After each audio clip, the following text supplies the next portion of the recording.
guys. Welcome to this month's Facebook Live. We are talking all about intuitive eating and health at every size this month on our website. And the blogs that have been going up have been awesome. So I would really encourage you to go and check out the blogs if you want to dive in a little bit more after we talk today. The blog that went up most recently was titled Intuitive Eating and Your Weight. So what if you want to be an intuitive eater but you're not happy with your weight? So we will address that question. But first, what is intuitive eating? So I'm just gonna read you the description right out of my favorite resource for intuitive eating. It is the Intuitive Eating Workbook, 10 Principles for Nourishing a Healthy Relationship with Food. And this is something that we love to work through with our clients. So great resource. But intuitive eating, it is a personal process of honoring your health by paying attention to the messages of your body and meeting your physical but also emotional needs. It's an inner journey of discovery that puts you front and center. You are the expert of your own body, which I love because only you know how hungry you are or what's going to satisfy you. No diet plan or even a dietitian can tell you what to eat. You are you know your body the best. So it's more so working internally to figure out what your body needs and what's truly going to satisfy you. So this is a great workbook. It's split up into 10 principles of intuitive eating, and each principle is a chapter. So rejecting the diet mentality, honoring your hunger, making peace with food, feeling your fullness, finding the satisfaction factor, exercise or joyful movement, and then honor your health with gentle nutrition. There's a few more, but this is a great resource. So I would definitely encourage you to look into this. You can get it off Amazon. Authors are Evelyn Tribole and Elise Resch. They're the pioneers of intuitive eating, essentially. Okay, so the benefits of intuitive eating. It sounds scary to a lot of people. It's kind of comes off as an eat whatever you want, whenever you want, and people are afraid, like when I'm allowed to eat whatever I want, all I'm going to want is cake, and then that's not going to be good for me. Oh, hi, Christina. Awesome. It's a great book. Glad you're joining us. But benefits of intuitive eating. Actually, there are numerous studies about the health benefits of being an intuitive eater, including an increased well-being, a decreased risk or occurrence of eating disorders, and increased improved biomarkers like better blood sugars and better cholesterol. So it really isn't this eat all the cake that you want. If you have diabetes or high cholesterol, this is still a way of life that is appropriate for you, because we've seen that in the absence of dieting and restriction and yo-yo dieting, we actually have an improvement of our health markers versus just striving to be a certain weight at all cost. So it's great for your health. Now, what is intuitive eating? What is it not, I should say? It is not a weight loss plan. So the goal of weight loss is actually put aside with intuitive eating. And it's not a hunger fullness diet, which a lot of people kind of skew intuitive eating into a weight loss diet of eat when you're hungry, stop when you're full. Our nutrition, our eating is so much more complex than just eating when you're hungry and stopping when you're full. So it's not about weight loss. It's about healing your relationship with food. So it's a great program. We approach intuitive eating with, I like to call weight neutrality, a weight neutral approach. So we don't know if you get into intuitive eating, if you're going to gain weight, if you're going to lose weight, if you're going to stay the same weight. Weight is a byproduct, a side effect of health promoting behaviors. So we focus on the behaviors and not necessarily what's going to happen with your weight. Your healthiest weight is actually established by your genes. So we can't really manipulate our weight successfully long term. So your healthiest weight is the weight that your body maintains in the absence of restricting, in the absence of dieting, in the absence of binge eating, and in the absence of excessive exercise. So we find this set point, this place where your body wants to be without some of these less healthy behaviors. So in diet culture, we've been brought up to believe that we can manipulate our weight, and that our healthy weight is not based on our genes, but more so based on a number on a chart. So you go to the doctor's office, that BMI scale is kind of staring at you in the face, and you can see based on a number, based on your height and your weight, where you fit in on the BMI scale. What we don't often know about BMI is it was actually developed by an astronomer. He utilized a small population of European white men in this group. So it's not fair for us to say that our healthy weight is the same weight as a European man. You know, we are so genetically diverse that it's just not fair to put us into that category. I will say one of the best resources that I have found is called Anti-Diet. So this is another book that is awesome. It's by Christy Harrison. We actually did a book club with a bunch of our dietitians to read it chapter by chapter and go through it. And the very first chapter will blow your mind. It goes more into what BMI is and how insurance companies have used it to their advantage, and clothing and diet culture. The first chapter will make you angry at this diet culture that we've grown up in. So I definitely recommend getting this book as well. It is great. All right, I'm also gonna make a recipe. I forgot. Okay, so a great mega head breakfast is actually French toast. It's a baked French toast. And I wanted to do this one specifically because it's got bread in it. And bread is one of those things that people are fearful of, whether it's gluten or just carbohydrates in general. And in reality, our body needs carbs. And whether it's gonna be bread, rice, pasta, fruit, we need it. So I'm gonna make this baked French toast. Every time so I'm one of those people, pretty basic. When COVID happened, I started a sourdough starter.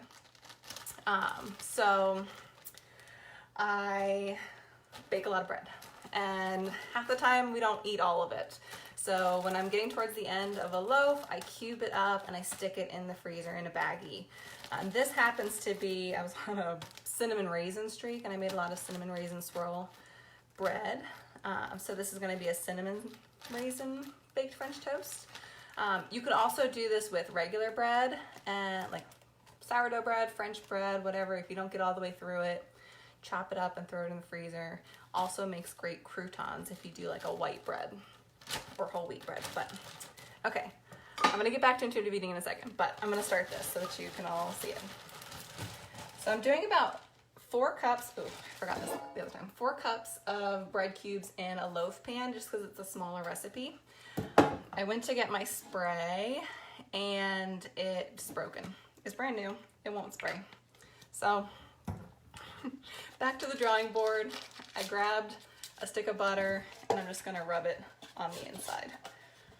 Okay, Christina, are there any other books you would recommend? Let's see. So Intuitive Eating also has, or Evelyn Tribole and Elise Resch, they have an intuitive eating book, not just the workbook. So both of those are really great resources. Let's see, I'll have to think about that. I'll give you some links in the comments of other books that I've come across that I like. Okay, so I've just buttered it up. Don't be afraid of the butter. Unless, of course, you have a dairy concern. But that's an easy way to butter up or grease something if you don't have any spray. I'm going to measure out 4 cups or so of bread cubes. And This is even better if you let it sit overnight. That's why I like to make ahead breakfast. But at least let it sit once it's all put together for like 20 to 30 minutes in the fridge. Okay, so we have 4 cups of bread cubes. And then in a bowl I have 4 eggs. Just gonna whisk those up. And the great thing about French toast is it's actually a great combination of carbs and protein. So you've got the eggs in there for protein.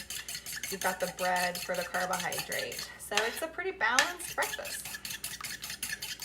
Even if you like make a few slices of French toast in the morning. Okay. All right, 4 eggs. I got a half of a cup of milk. I'm gonna throw that in there. So we're making kind of like a custard. I don't love my French toast to be super sweet. Sometimes I'll make like slices of French toast with just egg and a little milk, and I'll soak the bread, flip it, and just cook it like that in a little bit of butter, and I just eat it like that. I don't really add any syrup, but a little bit of syrup is good.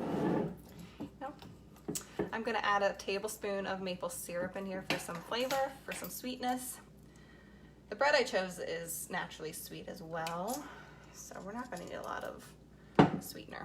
You can also add a teaspoon of vanilla, and then I'm gonna add a teaspoon of cinnamon.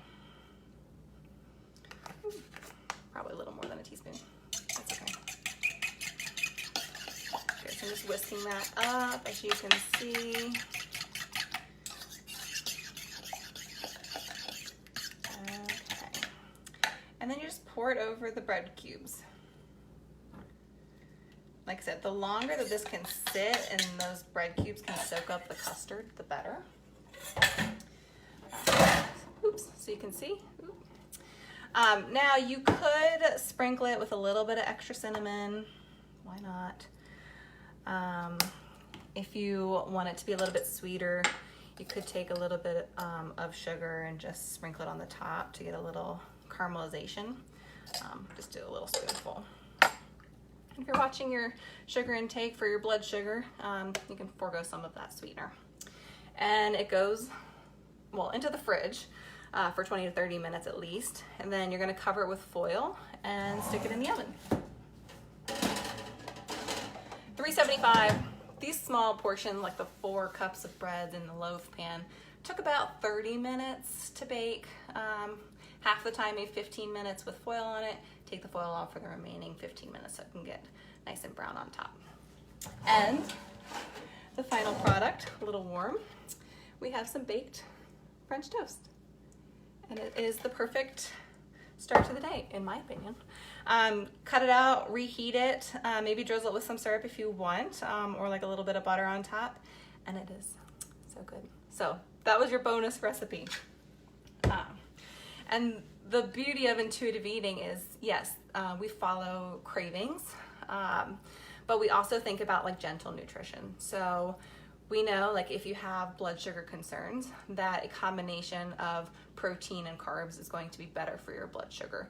Or if you know it's going to be a couple hours before you can get a snack, or if you can't get a snack between breakfast and lunch, you're going to want a heartier breakfast that has more protein, more fiber, to help you feel full and satisfied through that morning.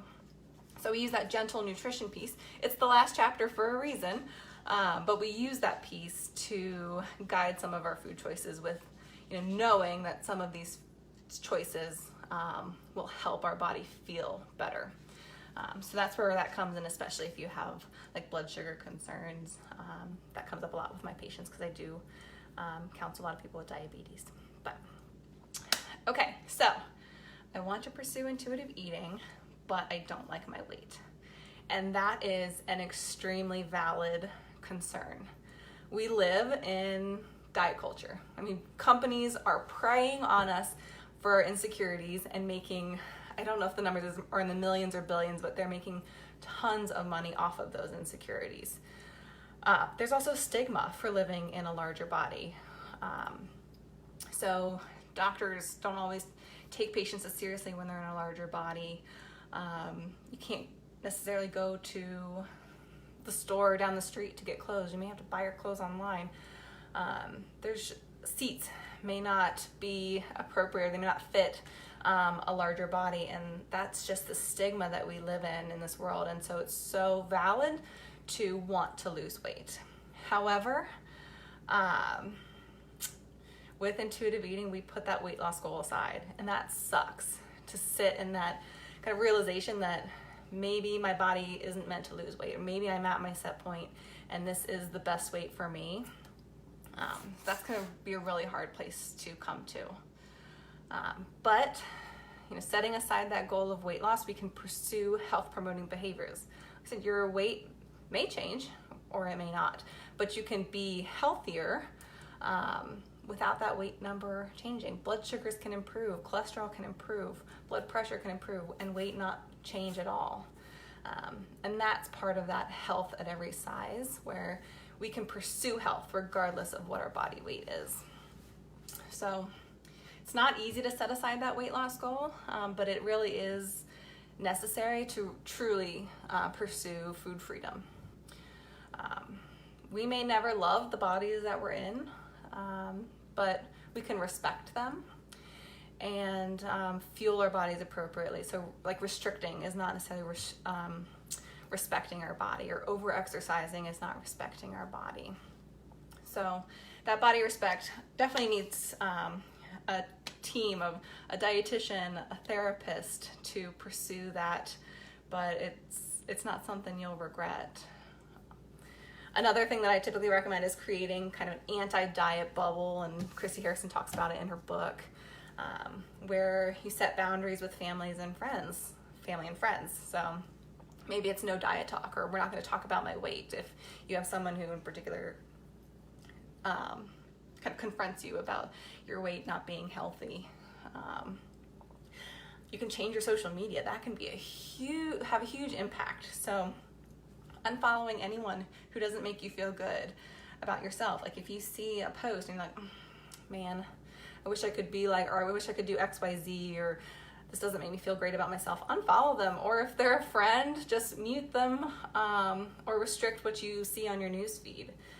Follow people who are in bodies similar to yours, so that you can see these influencers and health professionals or whoever in a body like yours, and they exude confidence and they pursue health and they look just like you. That can be really helpful.